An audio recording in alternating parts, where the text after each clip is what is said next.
সকাল সকাল গেছিলাম বাজারে এক বিশেষ দরকারে হাজবেন্ডের সাথে। ফেরার সময় হাজবেন্ডকে বললাম চলো কিছুটা মটন নিয়ে যাই, বাড়ি গিয়ে জমিয়ে খাওয়া হবে। সেই মতোই আমরা মটনের দোকানের সামনে দাঁড়িয়েছিলাম। হঠাৎ করে এক কাকুর বয়সী লোক এসে বলছেন, এসব কি খাও তোমরা? জীব হত্যা করে খাওয়া কিন্তু মহাপাপ। তোমরা কি শাকসবজি খেয়ে বাঁচতে পারো না?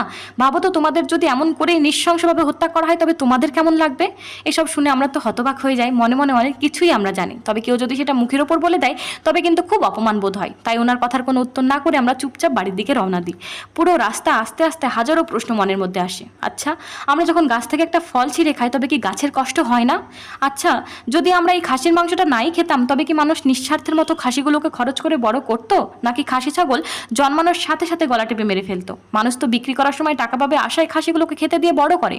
সত্যিই কি আমরা এতই স্বার্থপর? নিজের সন্তানের মতো করে পশুপালন করি, তারপর টাকার লোভে তাদের মৃত্যুর মুখে এগিয়ে দিই।